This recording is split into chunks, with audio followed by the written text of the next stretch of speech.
Hey guys, how's it going? Welcome back to the Kiwi Lads channel. In this video, I am going to be doing my review for the match that we just witnessed between the Crusaders and the Highlanders. My voice is almost gone because of the excitement, I guess you could say, throughout this match. As you can see, the scoreboard is not round the wrong way. The Highlanders were able to get the win over the Crusaders, 33 points to 12, in what you would almost call a dominant performance. They were just outplaying the Crusaders. Crusaders having a lot of handling errors and also making or giving away just a few too many penalties for their liking. But the Highlanders, their backline was phenomenal. Mitch Hunt, for me, was probably man of the match for this one. We have got more cake in the chat as well. But I will mention, if you are new to the channel, be sure to hit that subscribe button. We are on the road to 2,000 subscribers. So if you want to help us out, please do. But yeah, let's get right into some of these stats of this match. But just to start with, like, people looking at this match, of course, the Highlanders, they were missing a few of their key names, the likes of Ioane, Tompkinson, Makaele too. A lot of people were saying that they had the potential of getting possibly about a 20-point defeat or more in this match. Yet, these young guys who came into the side, the likes of Scott Gregory, Thomas Umanga Jensen, also Himeno, and Billy Harmon played very well in that number 7 jersey as well. So it's one of those ones that I feel like people were counting them out, but the Highlanders have just showed that they have got some depth, and also that maybe some of those guys who were left out of the side due to breaking protocol might struggle to get back into it. But yeah, I will quickly run through the tries that did happen in this match. The first try of the match was scored by Billy Harmon, the ex-Crusaders player. Highlanders are a pretty decent team, says Uncle Bills. They are indeed. They did very well. And we have also got Henry Samuel in the chat, has said, boys, and more cake said lockdown ended yesterday at 12 p.m. So that is very good news for you as well, mate. But yeah, it was one of those matches that at the start, it was back and forth. It was end-to-end stuff, and it was very hard to keep up with. I'll be honest, I was thinking that I was going to lose my voice at about halftime because this match was just a great one to watch, to see these two sides go back and forth. And the territory game of the Highlanders early on was very sharp, and it did cause a few mistakes for the Crusaders.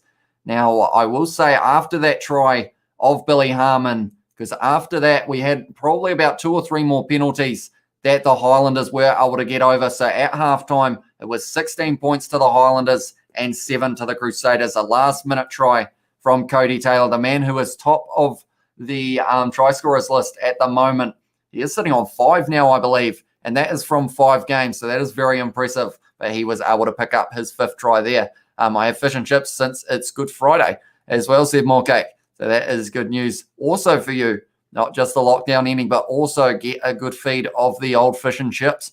And yeah, the next try in this match, it was scored by the Highlanders once again. Michael Collins in the centre had a very good game in that number 13 jersey, was able to score it. And at that stage, I feel like a little bit of doubt for the Crusaders would have been sinking in because of the fact that normally they are used to being able to dominate a game, and that second half is normally theirs. That last 20 minutes or so, they did turn it up like they normally do.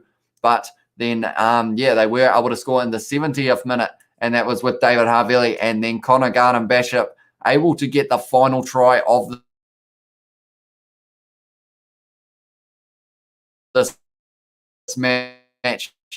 The Highlanders were up there 22, very strategic kicks, and it was just working very nicely for them. They were able to keep the Crusaders inside of that 22, and then the mistakes were just flowing.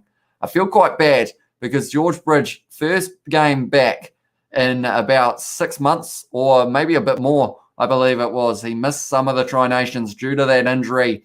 He came back, and I said it during the live stream, and I actually said he's probably dropped more balls than he has held on to at this stage. And unfortunately, he wasn't the only one for the Crusaders. Richie Mo'unga, he came off a very good game in the last match, and now he's into that situation of, it wasn't his best match. That is for sure. We have got Wiramu has their mean game as well. Yellow card to Crusaders, says Henry Samuel. We didn't have any of those in this match. And we have also got Happy Good Friday, tin spaghetti for dinner, and ham yum, says more cake as well. But yeah, throughout this match, Cody Taylor looked very dangerous for the Crusaders. Also, Ethan Blackadder and Cullen Grace, they both had very solid games. Lester Whaiananuku getting the running meters that he normally does. That sounds the same as Hamish as well, says Henry Samuel. And we have also got, we are winning 31-10 as well. And then David Arvilli, decent game, but the backline of the Crusaders, it just wasn't quite linking up.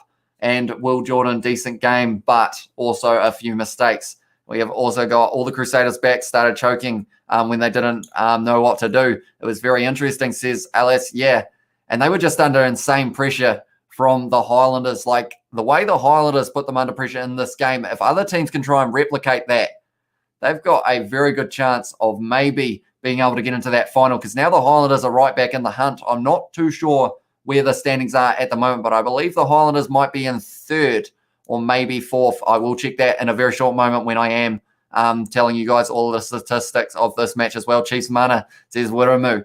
Yeah, and this week and last week, maybe it's the week of upsets. Last week, you'd almost say both matches were won by the underdogs.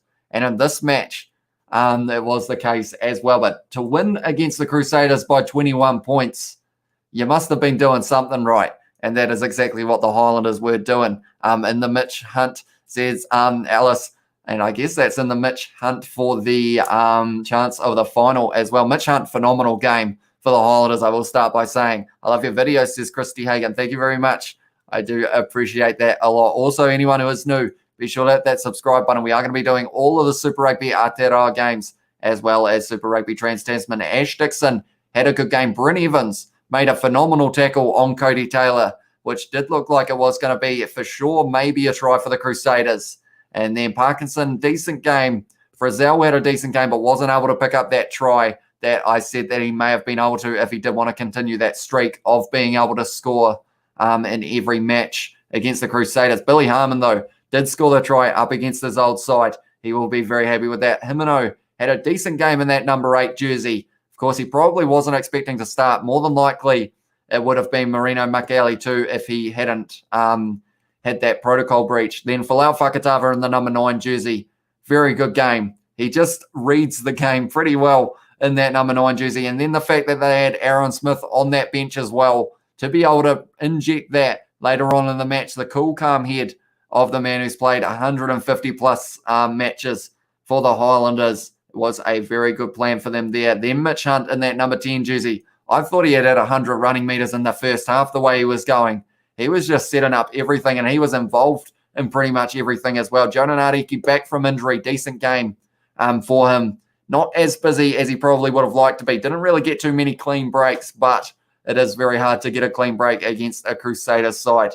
Michael Collins, Umaga Jensen in the midfield. Very good game for them as well, stepping up in those centre roles. And Scott Gregory, the match started interestingly with the fact that Will Jordan ended up almost, it was an interesting situation. It was pretty much the fullback, Connor Garden-Bishop for the Highlanders. He jumped up to take the ball. Scott Gregory had blocked Will Jordan, so he arrived late, and then he did take out Connor Garden-Bishop right at the start of the match. And I thought at that moment that maybe they were going to have to go to their one person or their one back that they had on the bench, Caleb Markini, that early in the match would have been very unfortunate for them. We have got Lando plays as said high and then by as well. And we have also got Pari Pari and Billy Harmon as well, says Elias. And we have also got, have you played Among Us? I actually haven't, believe it or not. And then we have also got versus the Highlanders, says Henry Samuel. But yeah, and then Connor Garden-Bishop, that man, he's very good in that number 15 or number 14 jersey, wherever they put him. I might stop and leave by, says Henry Samuel. We will see you later, mate. But yeah, that was the lineups for both sides. Now I will go on to the stats and we will find out exactly how this one was sitting. So 2 tries to the Crusaders, 3 for the Highlanders. The Crusaders had an extra 102 meters carried in this one with 471, but the Highlanders had 130 carries. Defenders beating the Crusaders bit more. So that was pretty interesting as well. Turnovers conceded, 21 for the Crusaders to the 11 of the Highlanders. They had to make a lot of tackles here, the Crusaders, 162, but they still missed less tackles than the Highlanders, who made 107. And then looking at the discipline, 13 penalties against the Crusaders and 10 against the Highlanders. I actually thought it may have been a little bit higher in the Crusaders getting more of those than it was. Connor Garden-Bishop is way better than his brother, says Alice. And yeah, at this stage, it is pretty hard to argue that. What happened to them, said Jimmy Lister. I assume that is what happened to the Crusaders. And unfortunately, yeah, they just didn't seem to know how to handle this Highlanders side. Like, they were dropping the ball quite often. Richie Mo'unga, the Mo'unga magic just didn't seem to be there, unfortunately, for this game for the Crusaders. And, yeah, a lot of drop balls, a lot of turnovers in the breakdown. Like, in the breakdown, the Highlanders were phenomenal, like, in terms of trying to rip that ball away. They were just doing it every day of the week, and it was causing the Crusaders to make a few mistakes in that back line because they knew as soon as it went to ground, those Highlanders forwards were swooping in. Ash Dixon, also Billy Harmon, you know, they were right in there. Also Folau Fakatava, now that I think about it, he got a couple as well. And they were just, yeah, well and truly swooping on it.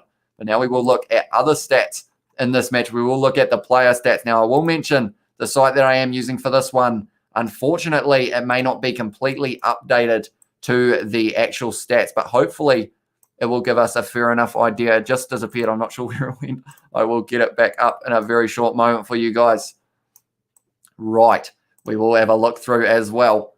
So for the stats, I feel like unless something drastic happens, surely most running meters goes to Mitch Hunt, because that man was going everywhere with ball in hand. For the Crusaders, most running meters was actually Lester Fainanuku. It says he has 80. This may only be updated in terms of that first half for those, because he actually had 80 in the first half, and I am sure he had a touch in the second. He had 80, and Will Jordan had 78. Then for the Highlanders, it actually says Mitch Hunt, he had 82, so he did have the most in that first half, and I believe that is only for the first half that is counting.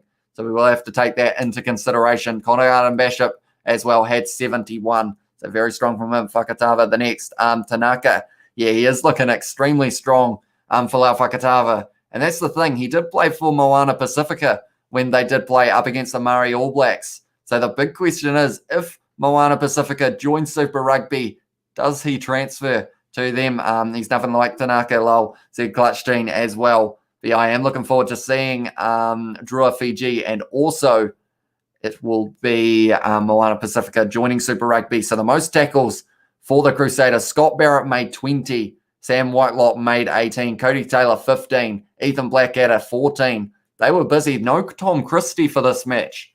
And I believe that is because of a bit of an injury, perhaps. But he would have probably been up there as well. We have also got, Alice has also got Ahoy Bilals. But then for the Highlanders, Billy Harmon, 13. He played extremely well against his old side. So did Mitch Hunt. And then Jonah Ariki and also Folau Fakatava getting 2 turnovers, 1 each. So there were no yellow cards in this one, which was a good sign because of the fact that yeah, we were in the situation of throughout the last few rounds, a lot of yellow cards.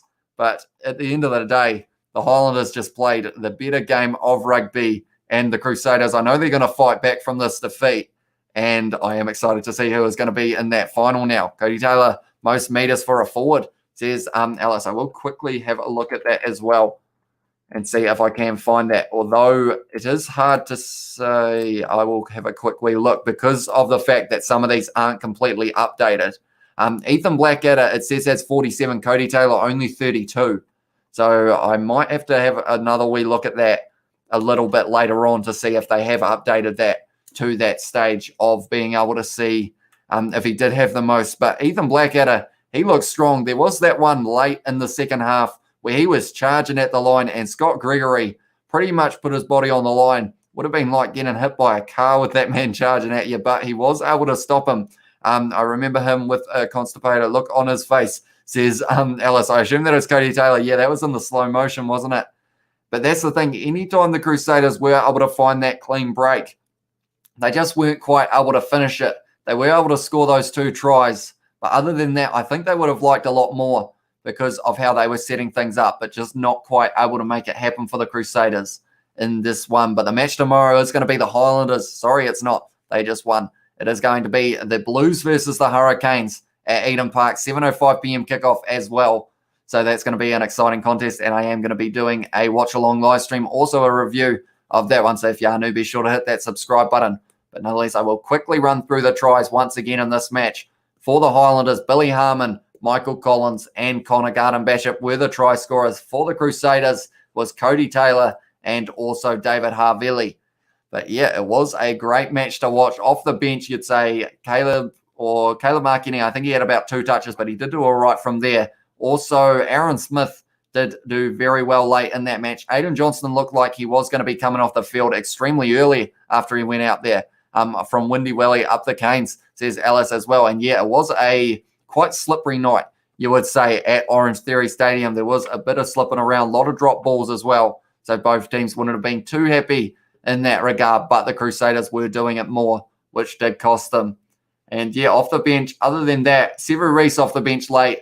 I almost thought they would have taken off George Bridge because of Lester Whainarnuku most running meters for the Crusaders. He was looking good on that left wing, Lester Whainarnuku, but they left George Bridge out there for the full 80, and Sevu Reece went on that other wing. But nonetheless, I think that is almost going to be the end of this match review. Hope you guys have enjoyed it. It has been a little bit shorter than normal, but yeah, there is plenty to talk about for this match. And I think I might do another video, possibly doing a highlights of the live stream when it was close to the end of that match as well. Me when it rains grabs footy and goes outside, says more cake as well. And Canes need to clutch up and beat the Blues. Yeah, that's going to be an exciting match tomorrow. Those two teams are going to want it, and it will be interesting to see who is going to be able to get the win. Last time the Blues were able to win the one from round 1, 31-16. And yeah, it's going to be interesting to see what the result will be tomorrow. GG, see you tomorrow, says Alice as well. We'll see you later. But nonetheless, that is going to be the end of this live stream. If you did enjoy, be sure to leave a like and subscribe to the channel. And I will see you all in the next one.